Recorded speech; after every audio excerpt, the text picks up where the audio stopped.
The Jewish experience during the Great Depression. We just read last weekend, holiday of Shavuos, we read the Megillas Rus, the book of Ruth, a remarkable story, a tremendous book. We talked about it on Shabbos last week. Very subtle story, but one of the most profound books in all of Scripture.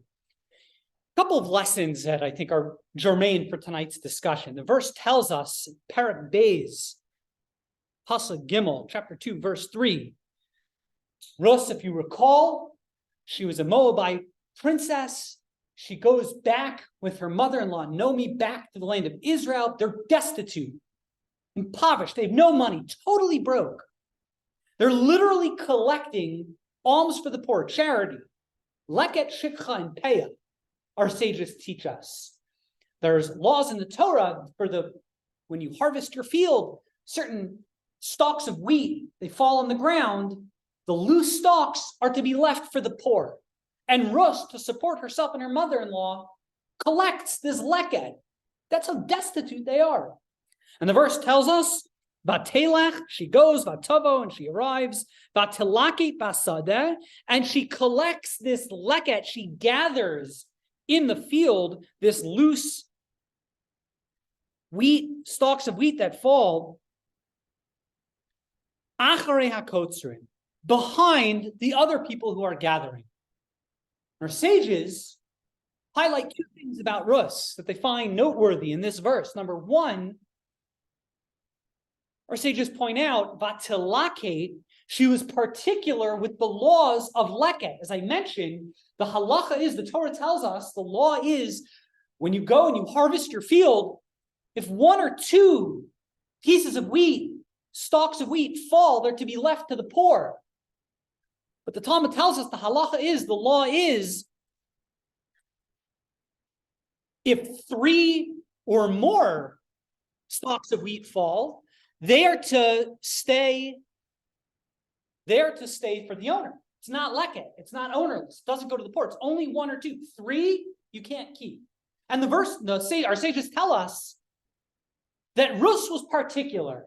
She was extra careful to make sure that the leket, this charity, this leftover wheat, this fallen wheat, she was very particular to make sure only that which was permissible for her to take would she take. Only the stalks, there were 2. She saw 3, she wouldn't touch it. She was very particular. Additionally, our sages tell us, Acharei hakotzrin, she picks up this wheat, this free wheat for the poor, she picks it up behind the other gatherers. Sages tell us, behind, as if to say, she did it in an inconspicuous way, she did it in a modest way. She didn't bend over inappropriately. She gathered this leket very modestly. She was at sanua. Tremendous modesty. One of my rabbis highlighted. It's very nice, it's beautiful, it's great, wonderful, but there's a lesson there that our sages are highlighting. One of the greatest challenges in life, we all have challenges. Everyone has challenges. We all have nisyonos. We all have difficulties. There's nobody on earth that doesn't have challenges. A particular form of challenge is oni, poverty. And it's a very difficult challenge. And when a person is suffering financially, when you have real poverty, 2 things very quickly go out the window. Number one is your regard for the laws of Geneva. How careful are you about honesty, about only taking that which is yours and not rounding the edges and not justifying, oh, there are 3 stalks of wheat. The owner doesn't care. I'm broke. I'm dying of hunger. I'll just take the 3 stalks of wheat. It's so easy to justify or to discount. Who cares? Look at my situation. I'm so poor. I'm so destitute. 2 stalks, 3 stalks, does it really matter? And of course, the answer is it does really matter. And our sages are highlighting with the story of Rus is that Rus was a wonderful woman. She was a pious woman. Look, she had the opportunity. She could have taken things that weren't hers, but she didn't.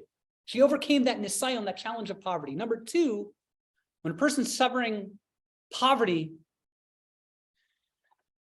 our dignity goes out the window very quickly. Care about self-preservation, care about, survival. about making sure, I have what to eat, my loved ones have what to eat. It's very hard to preserve your dignity. And the Navi, the prophet, is highlighting that Rus, despite her situation, despite her predicament, was very careful to make sure she collected that leket, that charity, with modesty, with tznius. She maintained her dignity. Now, the story of the Great Depression is obviously naturally going to be a story of financial suffering, not just for the Jewish people, and not just for the United States. But it was a worldwide depression. The financial situation was, really, really difficult. And for many people, Jews and non-Jews alike, that meant often not preserving one's dignity and not being particularly scrupulous and honest when it comes to a person's financial affairs. It takes real strength, and it should be a real lesson. And hopefully one of the lessons we'll walk away with, something we need to think about, is please God, none of us have to experience the difficulties and the challenges and the economic woes that affected the country in the 30s, but we've all had our ups and downs. And to recognize when it comes to moments of financial crisis, making sure we're particular about our honesty, our integrity when it comes to all of our business transactions and all of our relationships, and to make sure we always preserve our dignity and our modesty, recognize it's a challenge. But there's a second lesson that I feel is very important, just as by way of introduction. I mentioned this on Shabbos, but I'll repeat it again because I see one Golden Knights hat here. Go Knights, go. Your Western Conference champions. And yes, my family, we've gotten into hockey recently. And if you're not a hockey fan, I apologize. Just wait with me for 2 minutes. There's a lesson here. Is the Golden Knights, if you're not aware, should be. Golden Knights are playing for the Stanley Cup. Go Knights. Knights in 5. You heard it here first, folks. Knights in 5. Yeah, I called it. Knights in 5. And the question is they're an amazing team. They really are an amazing team. We spoke about what I think makes them so impressive. One of the most remarkable things, if you aren't a hockey fan, one of the most remarkable things about this particular team, about the Vegas Golden Knights, is they've now played functionally. Everyone says 5 goalies. It's really 6 goalies they've had this year. Their first goalie didn't even make it through the last offseason. Robert Leonard got hurt. Right? Then Logan Thompson got hurt. François got hurt. Aiden Hill got hurt. Petarov got hurt. They brought him quick. They've gone through 6 goalies. It's just unbelievable. And they've all been really, really good. They got hurt again. They brought the other guy back. They've just cycled in goalie after goal. How is it that 6 goalies, and they are all playing at such a top-notch level? It's such a remarkable thing. We explained, I think, we read this book of Rus. We read the book of Rus on Shavuos, day that commemorates God giving us the Torah. And the question is, why of all books do we read the book of Rus on Shavuos? And Mishnah Berurah explains, he says, to teach us that Torah, that when it comes to our Judaism, if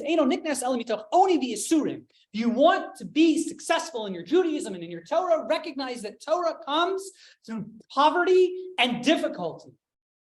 What does that mean? We explained on Shabbos what that means. I think what that means is to recognize, if you want to be successful, particularly when it comes to Torah, when it comes to our Judaism, honestly, when it comes to anything of value, recognize it's easy to be connected to Torah and Judaism and things are going well.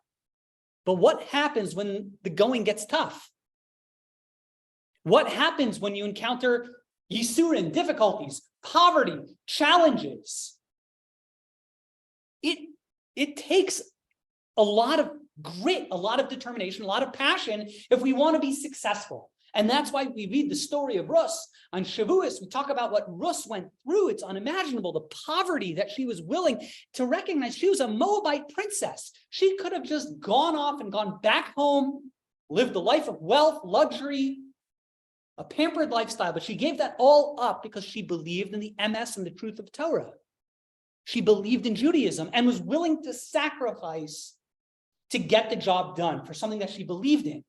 You want to know why I think the Vegas Golden Knights are such a successful team? It's written on the back of the t-shirts that all the players on the Vegas Golden Knights had made for themselves, right? the team tried to come up with some logo that they marketed to all of us to try to buy the merch. But the actual players, they came up with their own slogan this year in the playoffs. Did everyone see that? It hurts to win. They all made t-shirts that said it hurts to win. What are they referring to? Something that they don't talk enough about is the Vegas Golden Knights are by far the best team in the league at blocking pucks. Not to get too deep into hockey, but right, the goal in hockey on defense is to make sure the other team doesn't score goals. There are three ways that happens. Either the guy shooting the puck on the other team misses. Number two is your goalie stops it. Or number three, one of the other guys who's not a goalie, who's not wearing all that gear, he stops it. Option number three kills. It hurts because you don't have that padding. The Vegas Golden Knights are one of the best teams in the history of the league at blocking shots as skaters. They're basically playing every game with three goalies on the ice at the same time. You want to know why 6 goalies have been amazing? They're fine. They're okay. It's their recognition that it hurts to win. And one of the lessons of the Great Depression was a time of tremendous difficulty. Oni, Yisurin, it was a tough time for the country, and particularly for the Jewish American elements in this country. And many Jews and their Judaism did slip, as we're going to see in a few moments. But I think it's a lesson for all of us to recognize if we want to be successful, whether it comes to our Judaism, whether it comes to our Torah, whether it comes to winning a Stanley Cup, or anything that we find to be of value, recognize it hurts to win. We're going to cover in the next couple minutes a couple of Rashi Prakim, a couple of basic areas when it comes to the Jewish experience during the Great Depression. We're going to take a quick moment just to do a quick overview. Who were the Jews that were in the United States? Again, tonight's class is going to be primarily focused, not exclusively, but primarily focused on the Jewish experience in the United States. As I mentioned, the Great Depression affected the entire globe. We're going to keep most of this conversation to the United States. Who were the Jews in the United States during the 1930s? What was Jewish life looking like? What did it look like during the Depression? Time permitting, we'll talk about Jews in the New Deal. We have time for that. And if we have more time, we'll offer some concluding thoughts. Who are the Jews that were in the United States in the 1930s? Quick review. We're going to go through American Jewish history in 45 seconds. Is everyone ready? Here it goes. Who are the Jews in the United States in 1930? The Jewish community in the United States of America began in September of 1654 when 23 Jews from Recife, Brazil, arrived in New Amsterdam on the run from the Spanish Inquisition. These were Jews that were Sephardic Portuguese Jews who had bounced around from the Netherlands, from Holland, from Portugal, from Spain, from 1492 from the expulsion. A century and a half later, they are still on the run. And they arrive in New Amsterdam in 1654. These are Sephardic Jews. And they established Shul. The first Jewish congregation was not the Turo synagogue. I knew you were going to say that. It's a trick question. That's the oldest building. The oldest congregation is Congregation She'ereth Israel. It's called the Spanish Portuguese Synagogue. It's still around today. It's an Orthodox synagogue. It's moved a couple times, but it still exists. Now, when the Jews arrived in 1654, I just want to highlight one point. So we'll see it's going to be relevant in a few moments. The head honcho in New Amsterdam, which again, for us, that's New York City. The head honcho there was a Dutch fellow named Peter Stuyvesant, who really didn't want the Jews to come. He did not want the Jews to come, and he tried kicking them out. He told them they can't come, but the Jews were involved in the East India in the East India Company. They were very influential in the business in New Amsterdam, and they told Stuyvesant, "You're going to let those Jews stay." And he said, "Fine, but they can't build their own shul." Number one, and number two, he said, well, he first of all called them a repugnant race, usurers. Jewish settlers should not be granted the same liberties enjoyed by Jews in Holland, lest members of the other persecuted minority groups, such as Roman Catholics, be attracted to the colony. What a wonderful guy Peter Stuyvesant was. And he said it's okay he'll let them come on one condition. They can't become public charges. They've got to deal with their own. But if they can't support themselves, don't look to us for help. And that became part of Jewish culture in the United States for the first 3 centuries at least.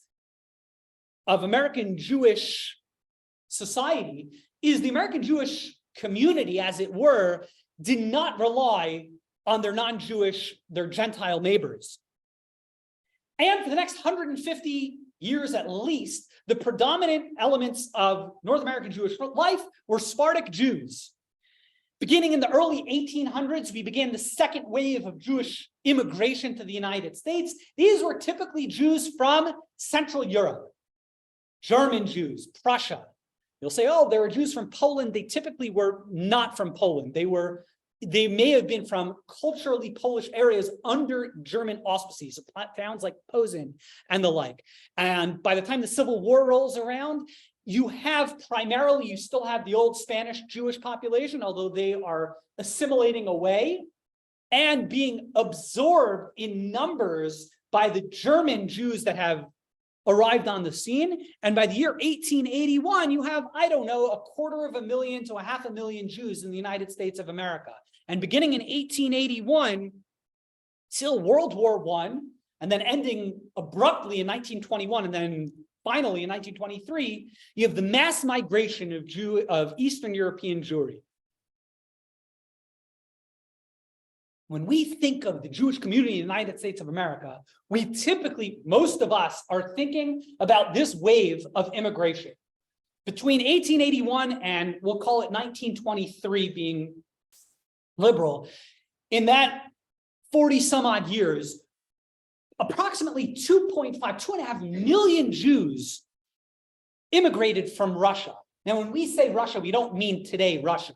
We mean Russia from back then, which includes Poland and Lithuania, which were under, and Latvia and all those, the former Russian satellite countries, all of those places. And 2.5, it's a huge influx. And when you hear most Jews today in the United States, a huge chunk come from that massive wave of immigration. Now, the immigration was cut off after World War I, or during World War I.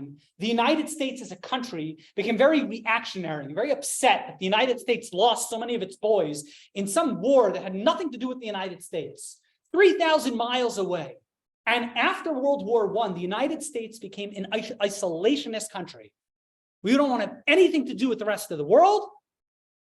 They passed the Johnson-Reed Act, which cut off immigration for the first time functionally in the United States. And immigration ceased in 1921 and 1923. When you hear people saying, oh, why didn't the Jews leave Europe during the rise of Hitler? It's a misnomer. It's one of the biggest misnomers in all of American Jewish history, is that, oh, all the Jews, why didn't they leave? They all tried to leave, but they couldn't. There was immigration laws weren't there. Hundreds of thousands, millions of Jews wanted to get out of Europe 10 years before the Holocaust, or 8 years before the Holocaust. They couldn't. Immigration was cut down. These Jews, during that big wave of immigration, where did they land? Where did they go? So they came to Ellis Island. From Ellis Island, where did they go?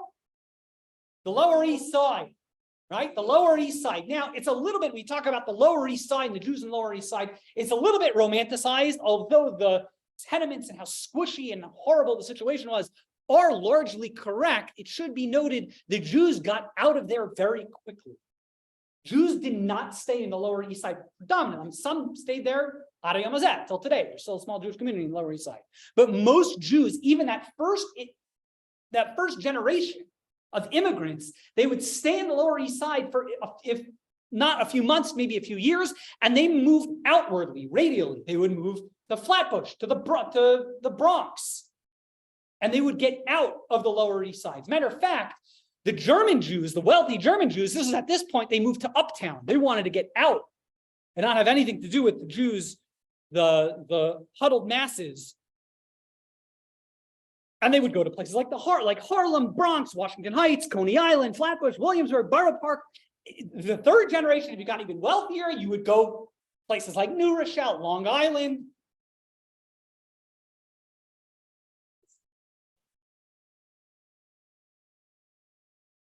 Assimilation was a fact of life for this early wave, for these earlier waves.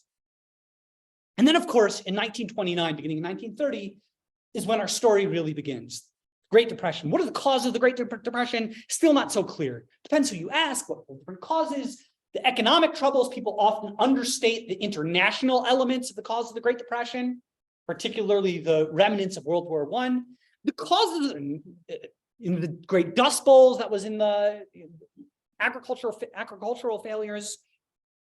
There are many economic problems. And of course, Black Tuesday, Black Thursday, in October of 1929, the stock market just absolutely plummets.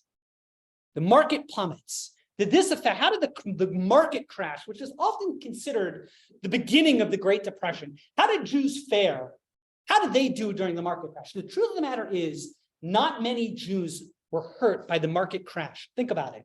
The overwhelming majority of Jews in 1929 are first or second generation immigrants from Russia, from Eastern Europe.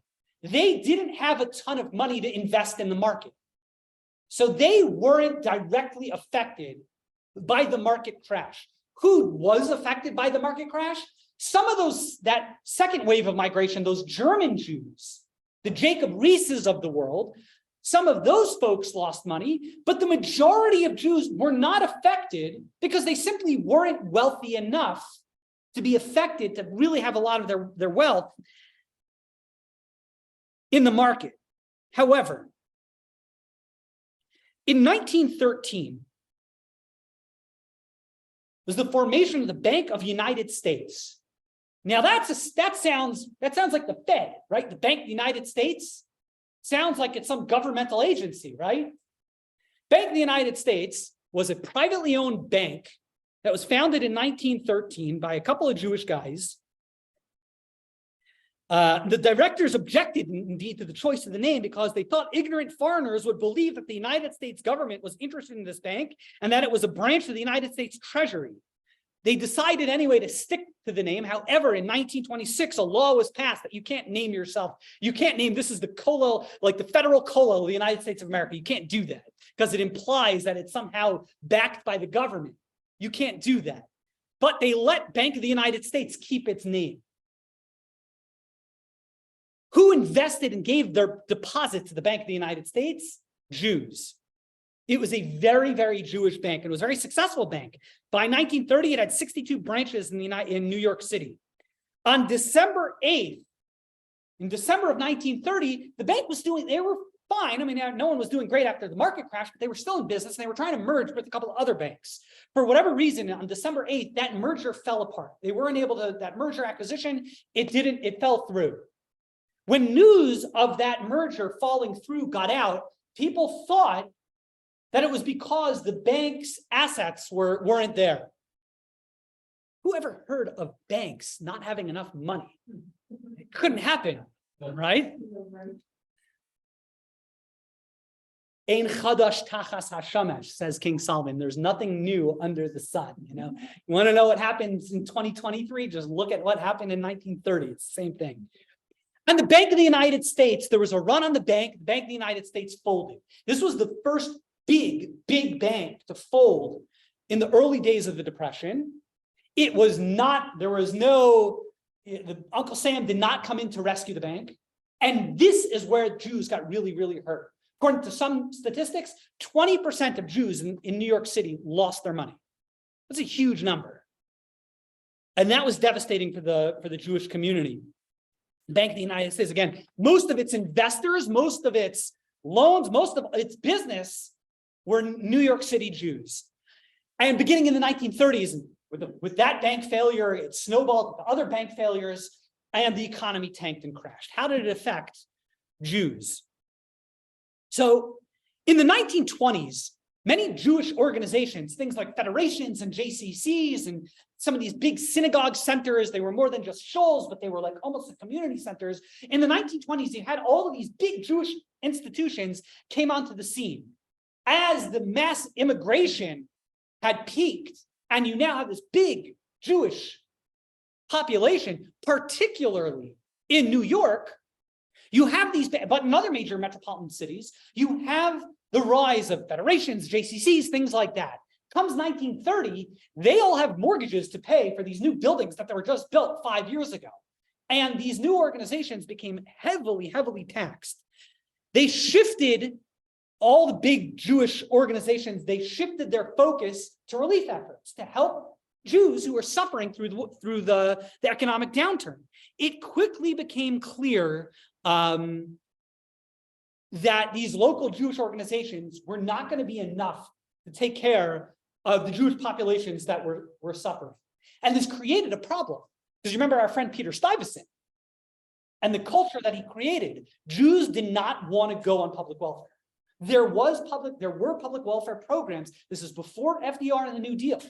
There were public welfare programs available, but the culture of Jews was not to go on such programs.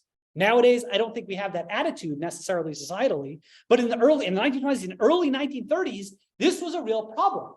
And you had families that really, really suffered when they had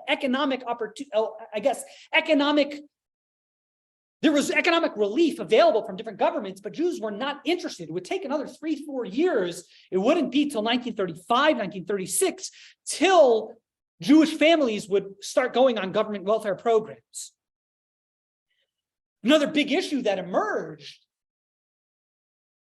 with all these big Jewish institutions is in the 1920s, these big Jewish organizations, the big Jewish philanthropists, where were they sending their money? A lot of them were sending their money to Israel. This is the early years of Zionism, number one. This was also post-World War I. If you recall your World War I history, in Jewish American history, there was something called the joint distribution, the joint, which would come back during the Holocaust. But even in the 20s, it was around to help support beleaguered or distressed Jewish communities in Europe. And you have these organizations sending money overseas to Europe, overseas to Israel. And now in the 1930s, all that money's dried up because the Jewish community in the United States needed to take care of itself. And it created a big tension between the Zionists in Israel and even the Zionists in the United States in the 1930s and a lot of the local Jewish philanthropists who stopped giving their money overseas. Standards of living went down. Interesting in the 1930s as jobs were hard to come by and the economic situation worsened, there were many Jews, it wasn't a huge amount, but it was a substantial amount of Jews in the United States actually began making aliyah. We usually don't think about that Jews in the United States in the 30s moved to Israel. Mainly, mainly the Jews who moved were the radical socialist type. You recall there were many radical Jewish socialists from Russia that moved to the United States. Capitalism isn't working, let's go to Israel. Try some socialism out there. Jews suffered like many ethnic groups when the economic situation got tight. So jobs were hard to come by, and especially if you were a Jew, if you were, I don't know, an accounting firm, you weren't interested in hiring Jews. Discrimination and anti-Semitism, maybe not in such an overt way, but the subtle types of anti-Semitism, such as Jews need not apply to this job, that kind of stuff was rampant. It became much harder to find jobs. And psychologically, for a lot of Americans, a lot of Jews who had thought of the United States as the golden Medina, as the land of the free, home of the brave, of economic opportunity, that psychologically went out the window in the 1930s when they just couldn't find jobs. In many cities, Midwest, the East Coast, public and private universities imposed limits on the numbers of Jews applicants accepted. Harvard University believed that if it accepted students based on merit alone, the student body would become majority Jewish. And they put on, this is when you have really in the beginning of the 1930s, is when colleges really began to put quotas. And this wasn't considered overtly anti-Semitic. This was considered. In the long run, however, this is an important point. While the Great Depression economically, Jews who had arrived in the 1880s, 1890s, 1900s, tended to be on a very upward trajectory, both economically and socially. The Great Depression was a setback to that. It was a setback on Jewish economic growth, social development, and it put a halt to that. It should be seen, however, as a blip in the radar. because after the Great Depression, it would just continue, and that Jewish quest for upper middle class success, would come back. But for the 1930s, it was certainly put on hold. Now, certain industries were hurt early on. Certain industries were hurt more than others. Specifically, this is true in any economic downturn, particularly in luxury area. So, like if you were in a jeweler, you were hurt the worst because it wasn't quite as necessary. Things like jewelry, furs, clothing businesses early on in the Depression. Many Jews, we all know, many Jews were in the needle trades, the shmata business. So they were used to seasonal ups and downs, so they weren't as worried. It took them a little bit longer to realize that this is going to be in for the long haul. White collar jobs were hit very hard. Interestingly, doctors and dentists and lawyers, very predominant Jewish fields, were crushed economically. We view medicine and dentistry as, okay, even if there's an economic downturn, people are still going to go to the doctors and the dentists. Not in the 1930s. If you had, especially because of just how intense the economic pain was, people stopped going to doctors and dentists. Now, Jewish doctors and dentists, particularly in New York, what they could have done was moved out. Move out. The United States doesn't end at the Verrazano Bridge, right? There are miles and miles, but Jews don't like crossing the Verrazano Bridge. And many Jews, doctors and dentists, stayed in New York City, and it was, it became a real problem because there just wasn't as much demand for doctors and dentists to really be able to fill that supply. Lawyers were hit very hard. They couldn't find practices because of subtle anti-Semitism, as we mentioned. Some Jews did move out of New York, but most didn't. Or for that matter, large metropolitan Jewish areas. Some Jews would hide their Judaism. What's your name? Goldberg? No, it's Jackson. Like that kind of thing. If you didn't look overtly Jewish. Many did, but most didn't. Interestingly, some Jews did go into agriculture. Now, that's not a very Jewish trait. Jews, we're not farmers typically, but many Jews did. Now, that doesn't mean they moved to Nebraska and Iowa. That's very again, not there's anything wrong with that. Some did. There were Jews. I remember reading, I think when in South Dakota or North Dakota, there was like a Jew. Some Jews did open ranches and farms out in the middle of nowhere. But what happened is a lot of Jews moved nearby to the urban areas. So places like New Jersey, Massachusetts. I have a friend here who actually, his grandfather opened up a chicken farm outside of Boston. That was very common. Agriculture, no matter what the economic situation is, people still need chickens. People still need cucumbers. People still need tomatoes. So Jews did go into these businesses, not in droves, but it did happen.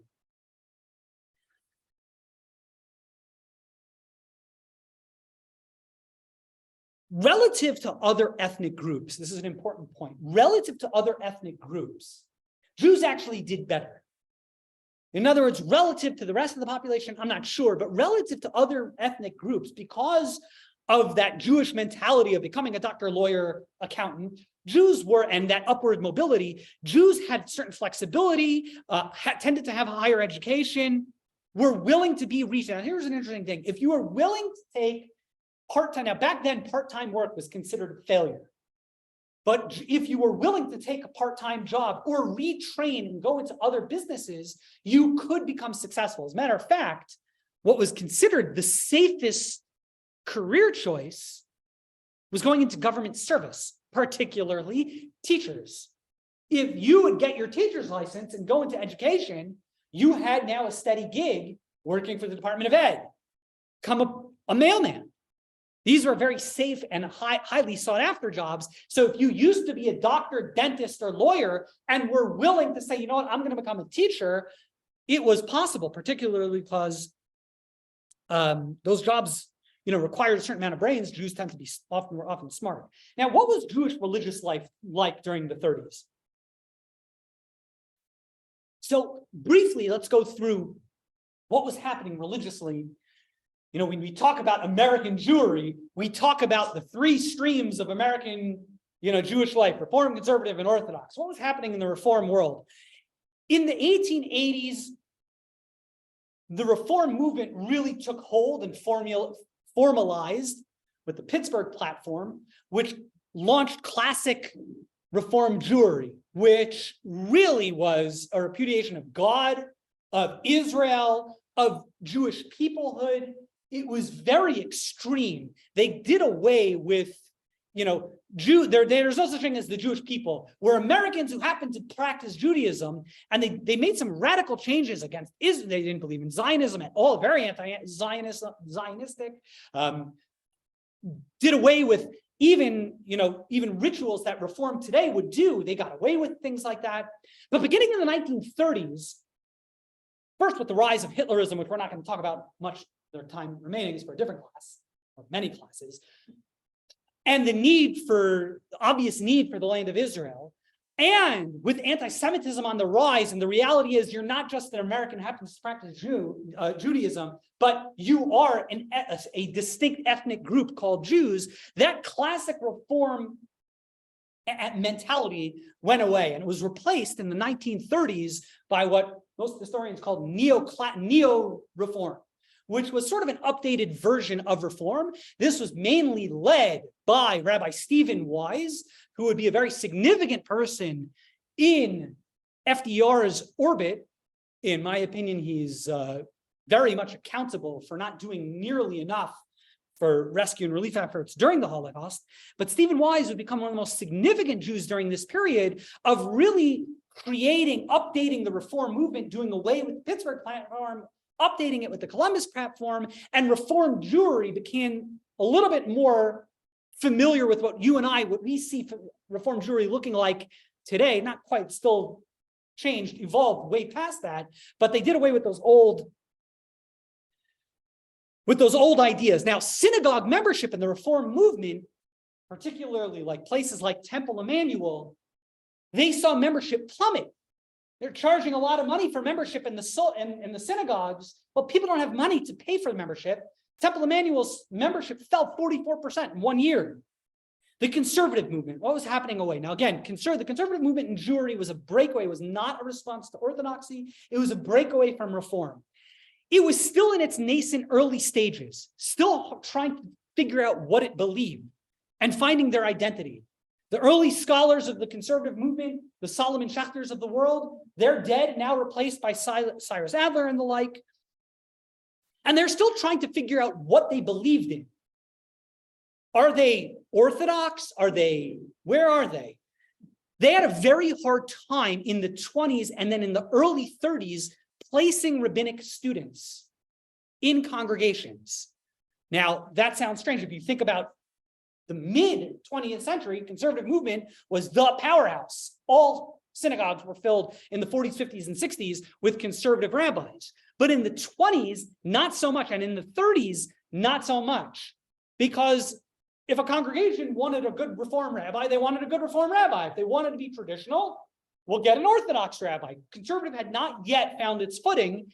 The Great Depression, I still don't fully understand why, but it seems very clear historically that as the Depression got worse and the years went on, congregations were more willing to hire conservative rabbis. I don't really understand why, but that seems to be what happened.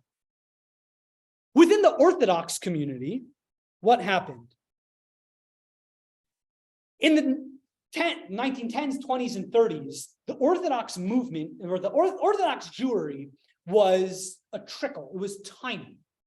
There were some yeshivas that were founded. Most notably would be Yeshiva College, RIETS, the Rabbi Isaac Yitzchak Hanan Theological Seminary, RIETS, which is part of Yeshiva College, was founded in the 1910s. It was doing its thing.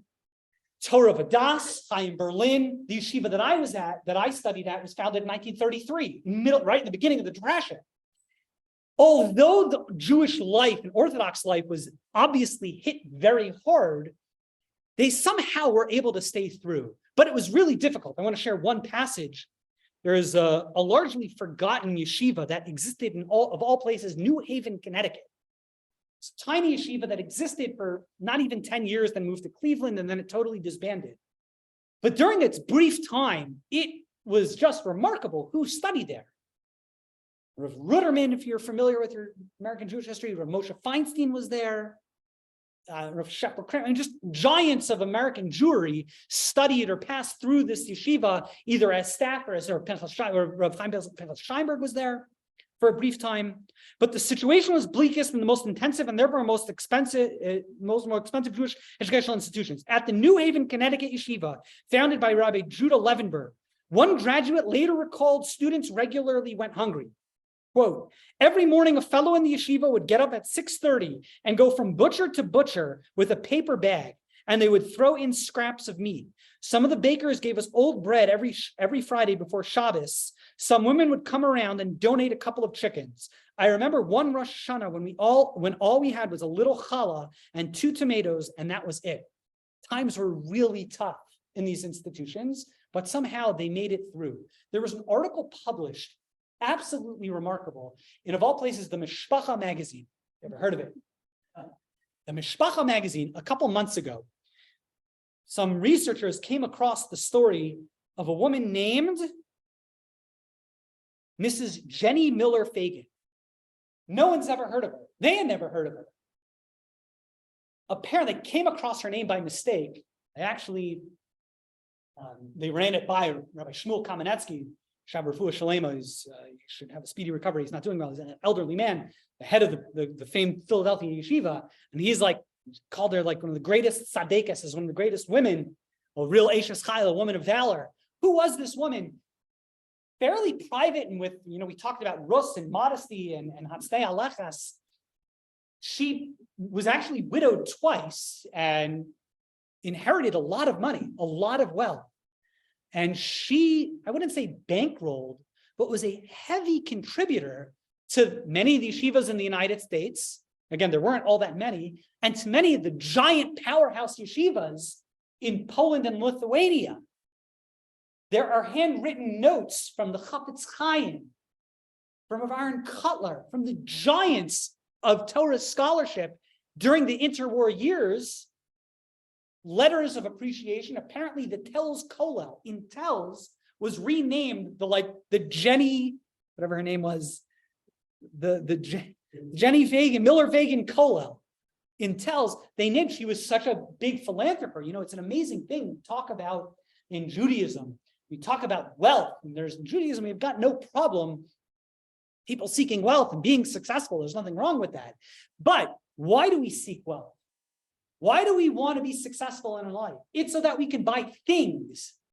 If it's so that we can get more tchotchkes in our lives, there's nothing wrong with having a nice car within reason. And according to Eshkafi Madregasa, everyone is what's appropriate. But when we daven every year on Rosh Hashanah and Yom Kippur, we pray to God. We say, Zochreinu l'chaim, remember us for life.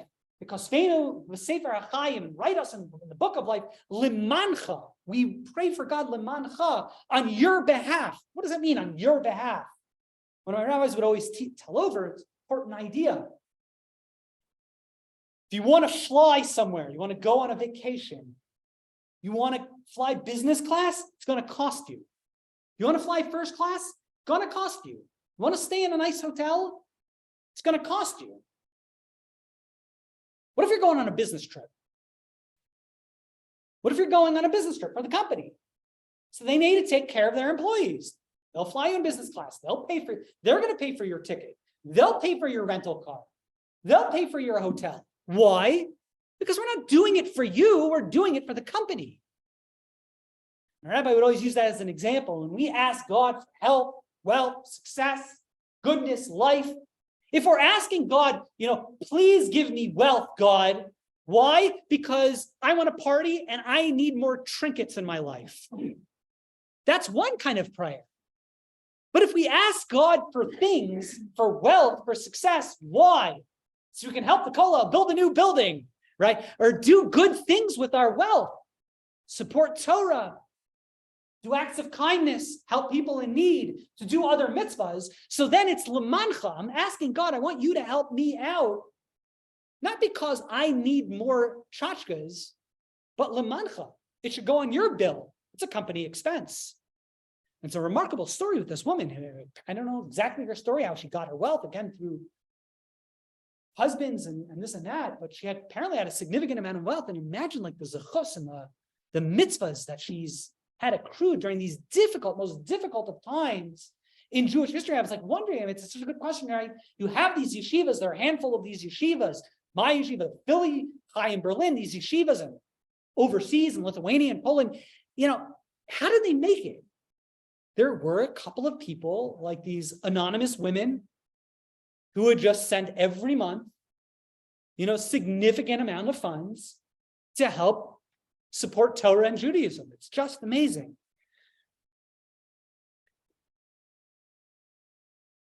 You can't tell the story of the Great Depression and the Jews in the Great Depression without telling the story of Franklin Delano Roosevelt and the New Deal. But I always love telling the following story. It's an amazing story.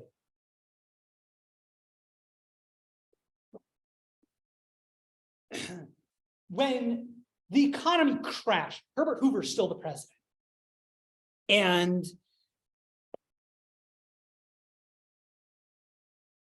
the story goes, the story goes that there were World War I soldiers, and they were broke. They were all out of jobs. They had nothing to eat. They were homeless. And what they all decided in 1931, 1932, they would march on Washington.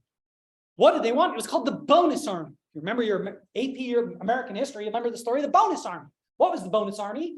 There were many World War I vets who were guaranteed a bonus for their service for the country, but that bonus wouldn't mature until 1940. But the economic situation was so dire and was so bad, they had this great plan. Let's get that bonus forwarded to us in advance so that we can survive. We'll give it to us now, 15 years early. Hoover, although he felt for the plight of these soldiers, there just wasn't enough money in the United States Treasury. Number two, he felt it's not fair. Like the United States had a whole economic framework with taxes and whatever it was, and they were good. They were going to pay those bonuses as they had made the promise in 1940. They were going to pay them in 1940, 1945. And Hoover felt it's not fair. We thank you for your service, but if we're going to give you that bonus now, we're basically going to have to tax other Americans to pay for it. And he felt that that's not just. I think he's right. It wasn't fair. It wouldn't have been fair. But be that as it may, the Bonus Army marched on Washington, and they staged protests right outside the U.S. Capitol, on the mall. And they lived. It was called, Hoover got blamed for the downturn. And if everyone remembers what's this called, right? People used to walk around, you can see, they would walk around with their pockets turned inside out. This was called a Hoover flag. Showed you I'm broke. There's nothing in my wallet, nothing in my pockets. People used to walk around. It was called a Hoover flag. And people used to live in homeless encampments. They were called Hoovervilles, as a way of, again, blaming Hoover for all the problems. And they set up these Hoovervilles on the United States Mall. And at a certain time, the United States Hoover, they passed the law. They told them they got to clear out at a certain point. Like the answer was no, time to go home. You're like on public property. It was disgusting. And they sent the army in, led by Douglas. Again, these guys wouldn't come to prominence for another few decades. Douglas MacArthur, Eisenhower, Patton, and they came in. They burnt down these towns.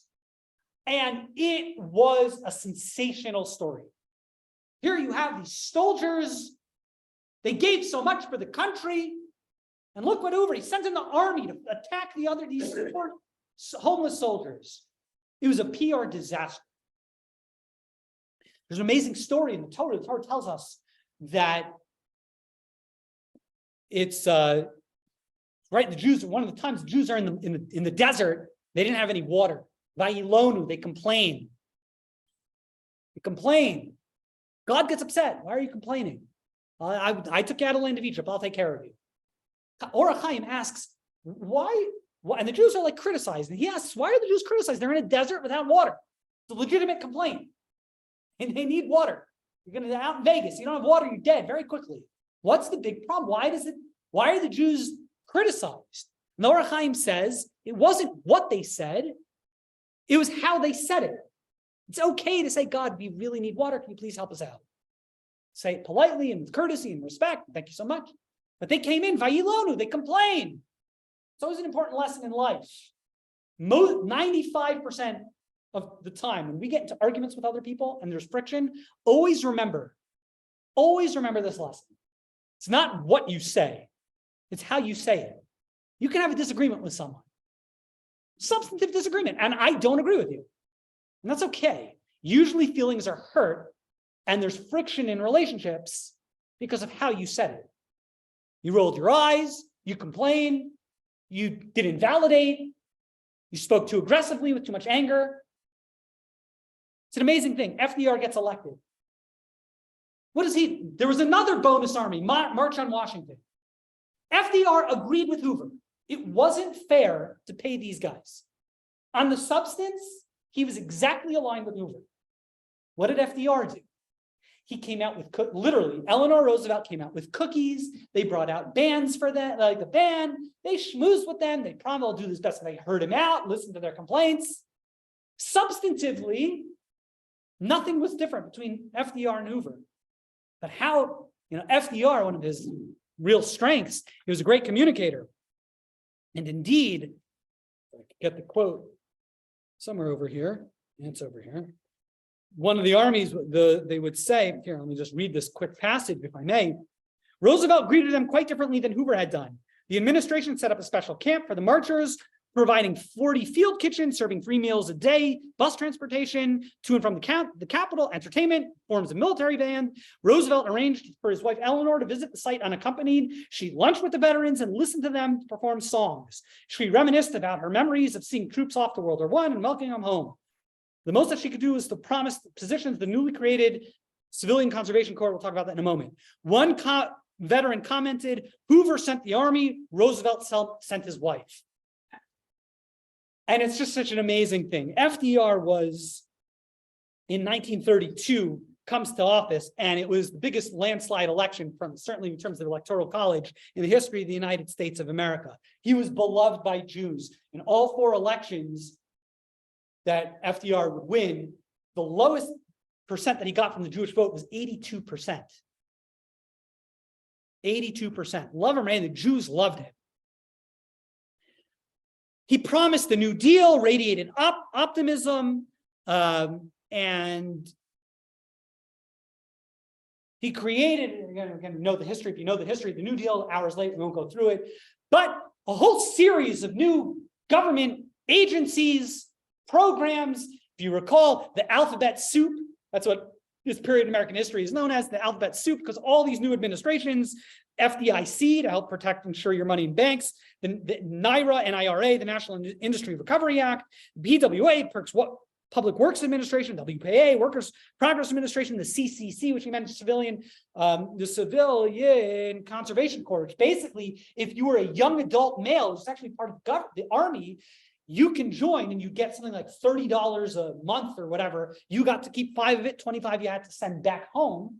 And you would go and plant trees and build roads out in parks around the whole country. If you go to I remember just not too long ago, it was out in Valley of Fire, and you go past the main entrance on that road. If you go towards the lake a little bit farther, you'll see a couple of houses. And there's a little sign. These houses were built by the CCC. You'll see a lot of the parks and national parks and things like that were built by the CCC. And they had all these different. Now, many Jews did go participate in these programs. There were Jews who went to the CCC. They had moderate Jewish accommodations. There were some clergy and things like that, but there were many Jews that were involved. Now, many Jews, as I mentioned earlier, lawyers were killed during the Great Depression, with one exception. Many lawyers would join the federal bureaucracy in DC as New Dealers. They would work in the New Deal, in the new government. All these new agencies required a lot of people, and particularly Jewish attorneys would join the government. Of these agencies, 15% of them were Jewish, but most of them weren't at the top. They were mid-level. In FDR's cabinet, there was one Jew, Henry Morgenthau, but there was a lot of anti-Semitism associated with his cabinet as well. There's one fascinating story, the hours late, that's worth sharing. One of these, the NIRA, which basically set all sorts of business practices to try to reduce competition. It set wages, it set price controls. And there's the famous sick chicken case. The Schechter brothers. If your name is Schechter, what do you think your profession was? You were a slaughterhouse, you were a butcher. So the four Schechter brothers in New York, they're a bunch of immigrants.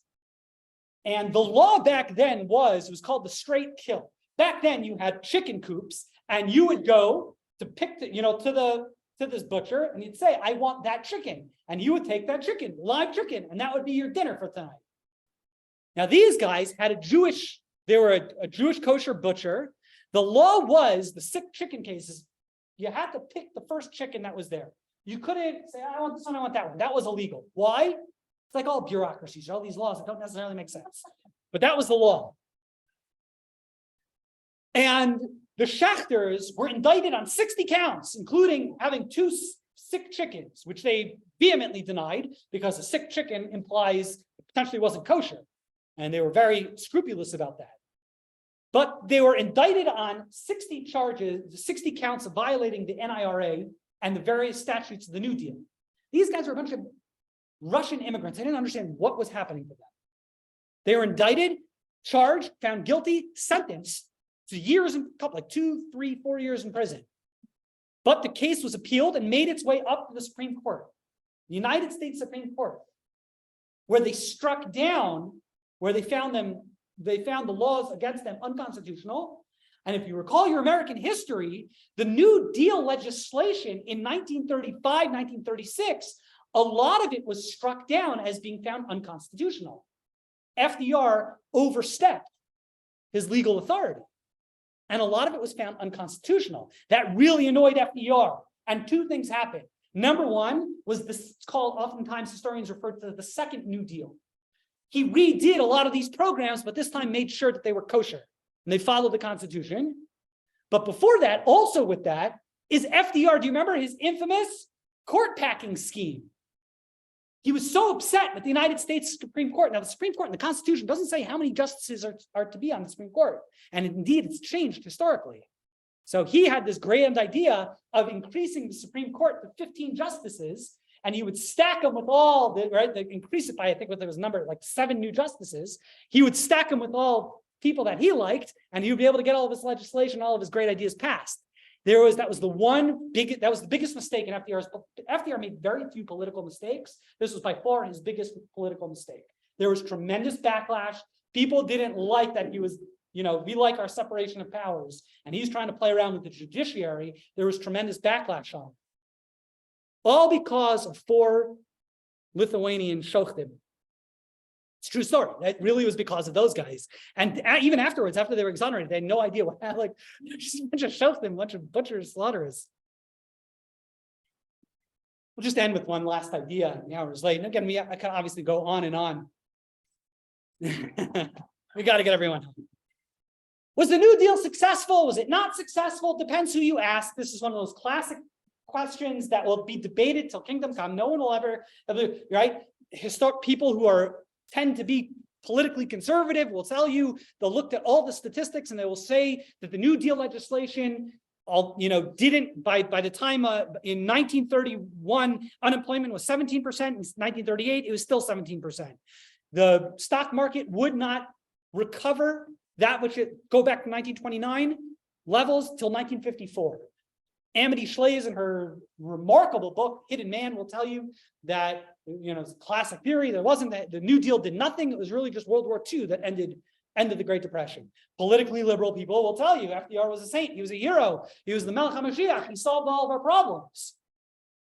What's the answer? This will be debated, and this is where Nagias come in, where your biases are. People who tend to be politically liberal will tell you FDR was a saint and a genius. People who are politically conservative will tell you he did nothing. He was a Russia Marusha, and it was the World War II that solved the problems.